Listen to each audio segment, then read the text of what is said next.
Hi everyone. Today what we're going to do is put on our last test for convergence or divergence of series. Um, there are a lot. At the end of this lesson, there's actually just an overview list of how to handle just mixed problems where you just are given a series, you're asked to determine if it converges or diverges. And then you have to just kind of pick through different tests, right? We have a lot of them. So this is the last one, thank goodness. And this one's called the ratio test. This one is actually most useful for any series involving factorials or exponents. And I'll show you why in just a moment.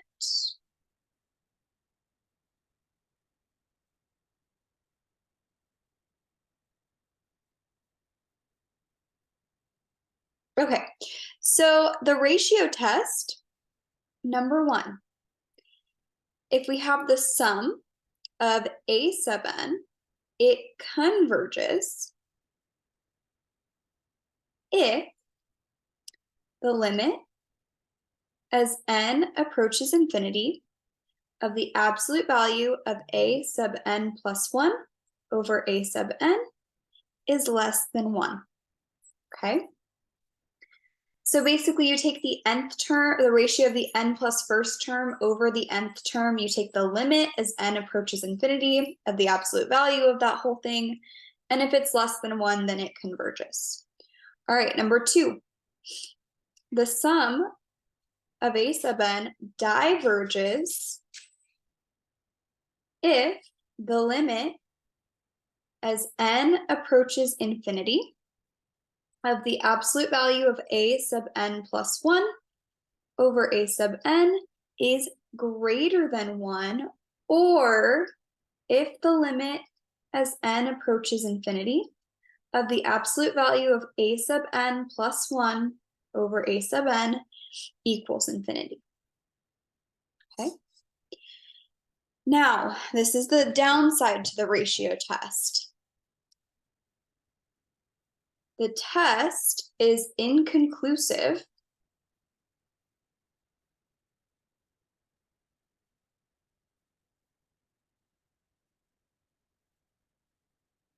if the limit as n approaches infinity of the absolute value of a sub n plus 1 over a sub n equals 1. So be careful there. If it equals 1, doesn't tell you anything about the series, so you're going to have to pick a different test. Okay, let's look at some examples.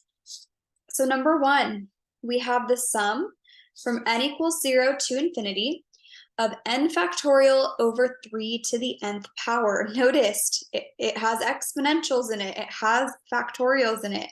That's why this is such a great opportunity to use the ratio test here.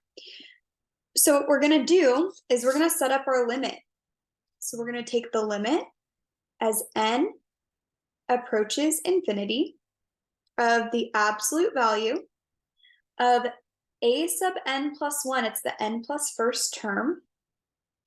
So we have n plus 1 factorial over 3 to the n plus 1 over n factorial over 3 to the nth power.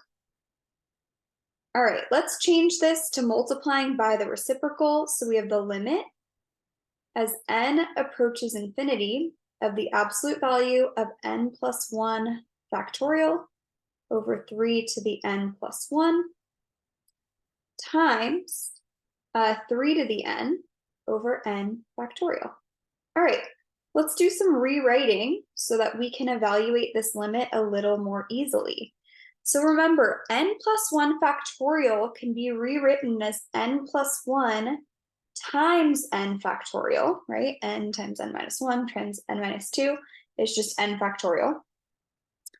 Over, and we can actually rewrite 3 to the n plus 1 as 3 to the n times 3 to the first, which is just 3, times 3 to the n over n factorial. And now look at all this beautiful cancellation. So now we're just taking the limit as n approaches infinity of the absolute value of n plus 1 over 3, which equals infinity, which implies it does not exist.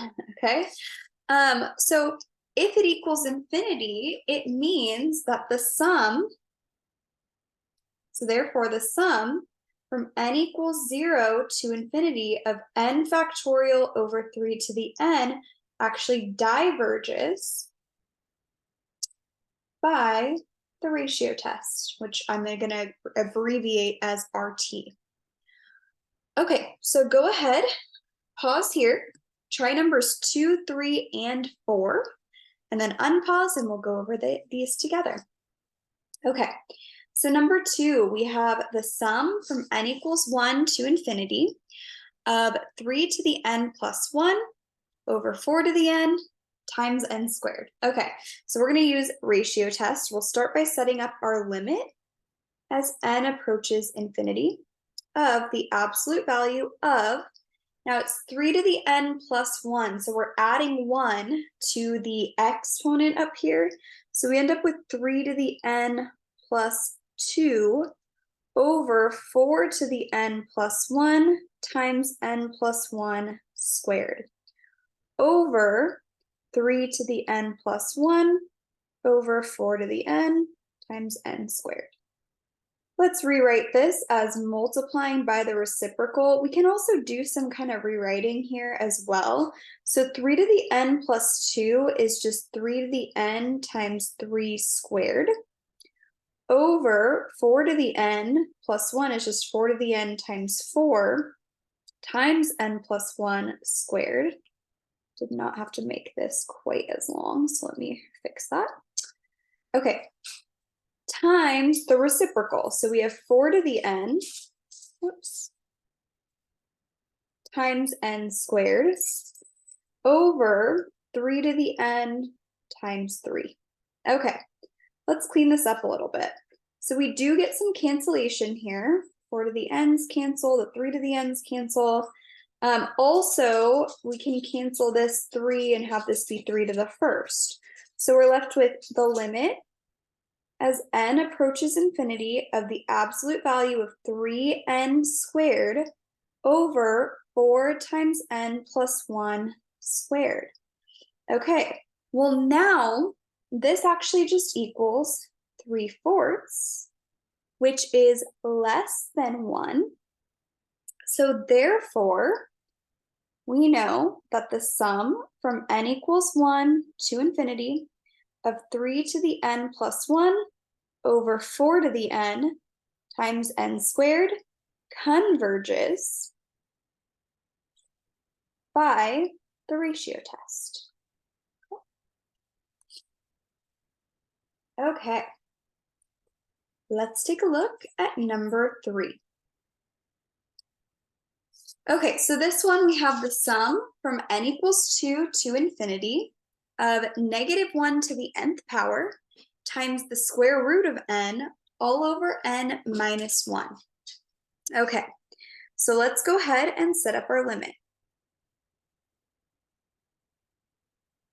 So we have -1 to the n plus 1 times root n plus 1 over n plus 1 minus 1 is just n, all over -1 to the nth times root n over n minus 1. Let's write this as multiplying by the reciprocal. So let's also do some rewriting. So -1 to the n plus 1 is -1 to the n times -1 times square root of n plus 1 over n times, we have n minus 1 over -1 to the n times root n. Let me once again make that shorter. Okay, but we do have a little bit of cancellation. So those -1 to the nth powers do in fact cancel. And so we're left with the limit as n approaches infinity of the absolute value of negative, I'm going to write this as n plus 1 times root n plus 1 over n times root n.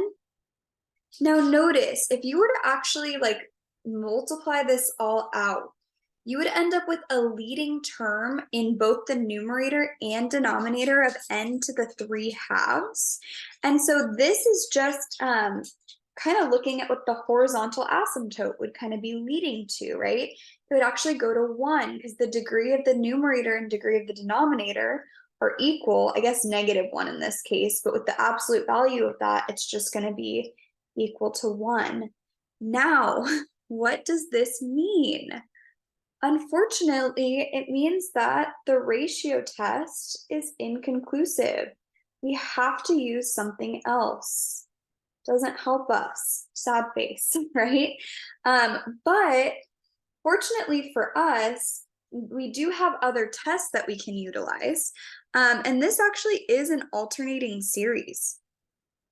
So we can actually use the alternating series test on this one. So if we have the sum from n equals 2 to infinity of -1 to the nth power times root n over n minus 1, well, we need to state our initial conditions. It is alternating. And the absolute value of our terms, remember, each term needs to be decreasing. So we have it's root n over n minus 1 is decreasing on the interval from 2 to infinity. So check. So we can use the alternating series test. Okay, so then we can take the limit as n approaches infinity of root n over n minus 1. Okay, so think of this as n to the 1/2, right, over n. And so the denominator is going to grow a lot faster than the numerator, so this actually equals 0, right? And so therefore, the sum from n equals 2 to infinity of -1 to the nth times root n over n minus 1, it converges by the alternating series test, AST. And that was so much easier than using the ratio test. So remember, it's not always a good idea to just jump into one test just because all of the other ones were using it. It absolutely worked really well for numbers 1 and 2. In fact, I think it's the best test for numbers 1 and 2, but it didn't work in number 3, so we had to use something else. Okay, last one, number 4.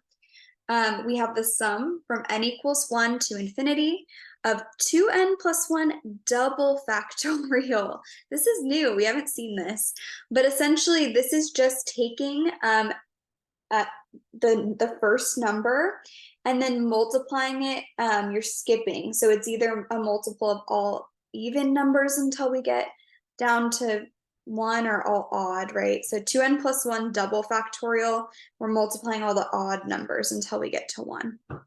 Okay, and so then we have 3 over 3 to the n times 2n minus 1 n factorial. Okay, so let's go ahead and we're going to jump into ratio test on this one. So we're going to take the limit as n approaches infinity. Because of how long this is, I'm just going to jump right into multiplying by the reciprocal on this next step.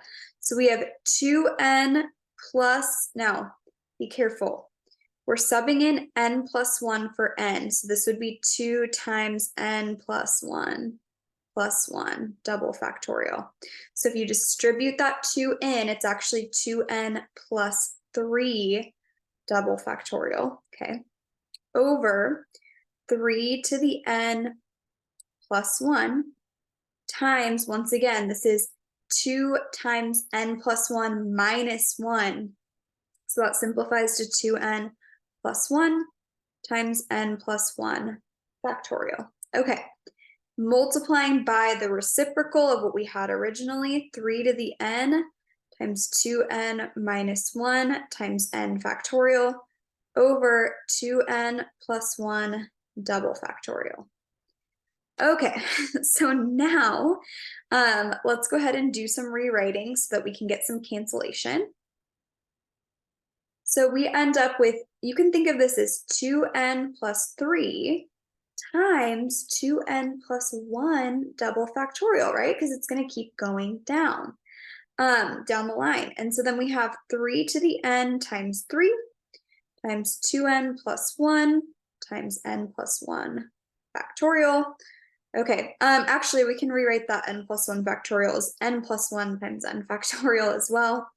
Then we end up with 3 to the n times 2n minus 1 times n factorial over 2n plus 1 double factorial. Okay, let's cancel all this stuff that matches all these common factors.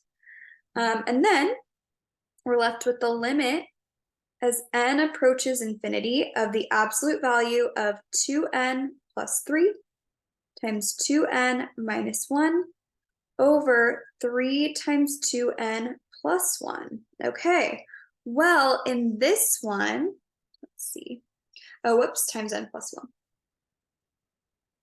All right, so in this case, we need to compare the leading coefficients. So we end up with a leading coefficient of 4n squared in the numerator and 6n squared in the denominator. So this actually equals 4/6, which is 2/3, which is less than 1. So therefore, this crazy series, the sum from n equals 1 to infinity of 2n plus 1 double factorial over 3 to the n times 2n minus 1 times n factorial, it actually converges by the ratio test. Okay, so those were some examples utilizing or one not utilizing the ratio test. If you move on to the next page, it just gives you some tips and tricks with handling mixed problems. I'm not going to go through all of these because I really would like you to go through and read through how to handle, just here's a series, figure out if it converges or diverges. I'm not going to tell you what test to use, right? So it does give you a little bit of tips, so read through those and then go ahead and work on these examples. If you would like to see the solutions to these, they are posted on my website, mrsfitzmath.com, under AP Calc Unit 10. So go ahead and go through those, check your work, and that is it for today's video. Thank you.